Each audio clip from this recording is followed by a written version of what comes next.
Hi guys, thank you so much for watching Gems and Jewels. If you've been subscribed, I thank you so much for your loyalty. If not, and you're new to my channel, if you like this project, please like and subscribe. These are the side panels, or part 2 of this project for the Chanel mural. This is what I've come up with, and I hope you enjoy it. If so, stay tuned and I'll show you what I did. Thank you. So just a couple of quick notes. The reason why I say it's part 2 is because I'm going to attempt to do some other things on the side. One wall is a little bit different than the other, and there's some curvatures, so it might be complicated, but I'm going to attempt something after this. Everything is in the description box, along with the link for the middle portion of this mural and how I made the logo. Hopefully you like this.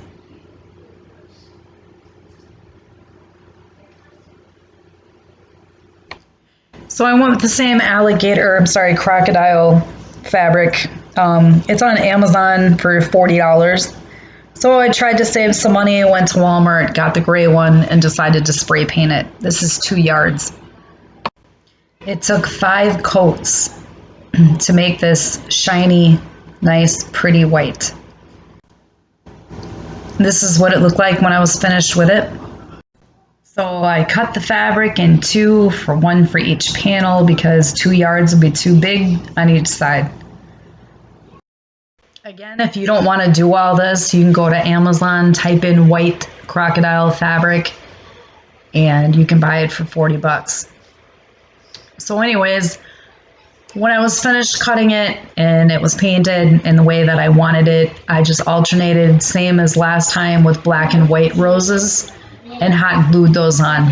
I did this on the top and the bottom of my panel. So I did this for both panels, same thing, and I bought the big, large Bling Wrap. I cut it into 8 diamonds, or 8 rows, and I hot glued the diamond wrap on each side of the panel. I did not do the top and the bottom, just the 2 sides. And I went all the way from the top to the bottom, both sides. So I decided I liked the wider look for the Bling Wrap in the middle. So I just took it, matched it up from top to bottom on each panel. I didn't cut anything on the sides, just where it was too long or whatever for my panel, but that was it. I hot glued it and made sure that it was equally distributed on each side and towards the middle. So to give a little emphasis, at least from a distance, on my Bling Wrap, and to match up the middle panel, what I did is I just took the silver diamond confettis and I just glued them in a line on each side. Sorry, this is kind of a goofy view, but on each side, I just hot glued all the way from the top to the bottom. So as I said, from a distance, it just kind of gave it more emphasis, a little more defined.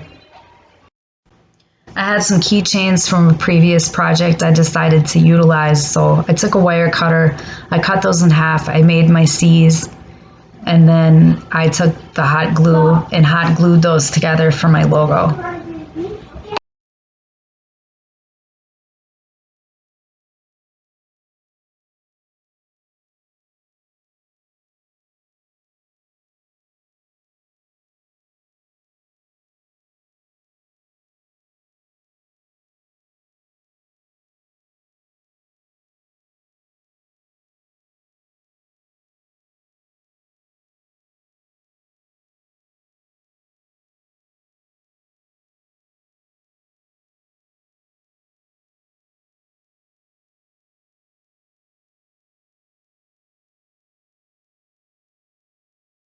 I did a Google search for the Chanel logo. I printed it off, cut it out, and then I did mosaic mirror tiles on the top and the bottom of it.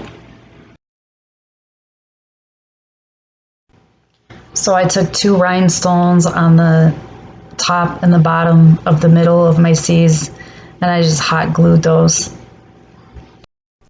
I took the silver diamond confettis and hot glued those and just followed the C shape I had 2 rows on the top of the C, 2 rows in the middle of the C, and I just left 1 row on the bottom of the C because I wanted a little bit of the black to show.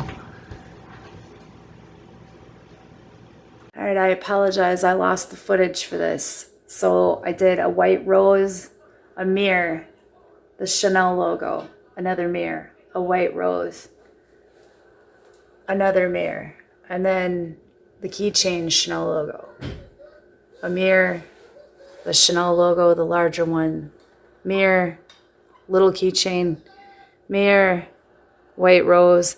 You can do it however you like, but this is what I chose to do. I spray painted shower rings. So I used the shower rings to mimic chains, and I just found a pattern that I liked, and then I just connected the shower curtain rings, as many as I needed, and they're all individually hung on nails. So for an example, this one that goes across, it has its own nail on one side, and then there's another nail to match that on the other side. And then this guy is the one that's going up and down, and that hangs by itself with the string. And I just continuously did that. So I did one string, and then one would go across, and I would hang that up, and then I would utilize another nail and go down with another string until I came to my next pattern. I hope you guys enjoyed this project. It's relatively easy. It's just slightly time consuming. Have a fabulous week. Thank you so much for watching Gems and Jewels.